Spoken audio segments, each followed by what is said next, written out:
Sir ವಕಫ್ದು ಇಂಥ ಭಯಾನಕಿತ್ತು ಈ ದೇಶನಾಗ ಯಾರೂ ಅದನ್ನು ನಾನು ವಿಧಾನಸಭೆದಾಗ ಮೊದಲೇ ಮಾತಾಡಿದವು ನಾನು ವಕಫ್ ಅನ್ನೋಂಥದ್ದು ನಾನು ಕೇಂದ್ರದ ನಮ್ಮ ಪ್ರಧಾನಮಂತ್ರಿಗಳಿಗೆ ಅಮಿತ್ ಶಾ ಅವರಿಗೆ ಮತ್ತು ಅದು ಜಗದಂಬಿಕಾ ಪಾಲತೆ ಏನಾದರೂ ಸಮಿತಿ ಅಧ್ಯಕ್ಷರಿದ್ದರು ಅವರಿಗೆ ರಿಜ್ವು ಅವರು ನಮ್ಮ ಅಲ್ಪಸಂಖ್ಯಾತ ಇಲಾಖೆ ಮಂತ್ರಿಗಳು ಅವರಿಗೆಲ್ಲ ನಾವು ಹೃದಯಪೂರ್ವಕವಾದಂಥ ಅಭಿನಂದನೆಗಳು ಸಲ್ಲಿಸ್ತೀನಿ. ಇವತ್ತು ನಾವು ಕರ್ನಾಟಕದಲ್ಲಿ ಇಷ್ಟು ಸುಮಾರು 2,500 ಫುಟದ ದಾಖಲೆಗಳನ್ನು ಕೊಟ್ಟಿವಿ. ಮಠಗಳ ಇವತ್ತು ವಕಫ್ ಆಗಿದ್ದು, ರೈಲ್ವೆ ಸ್ಟೇಷನ್ಗಳು ವಕಫ್ ಆಗಿದ್ದು, ರೈಲ್ವೆ ಲ್ಯಾಂಡು ವಕಫ್ ಆಗಿದ್ದು, ಅಲ್ಲಿಂದ ಸ್ಕೂಲ್ ಕಾಲೇಜು ಗೌರ್ಮೆಂಟ್ ಲ್ಯಾಂಡು ಇವತ್ತು ನಾವು ಏನದೊಂದು ತಯಾರು ಮಾಡಿಕೊಟ್ಟಿವಿ.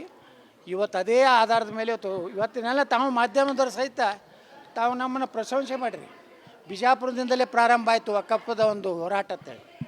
ಇವತ್ತು ವಕಫದಿಂದ ಎಷ್ಟು ಮಠ ಮಾನ್ಯಗಳು ಉಳಿದು ರೀ, ಎಷ್ಟು ಇವತ್ತು ಹಿಂದೂ ದೇವಸ್ಥಾನಗಳು ಉಳಿದು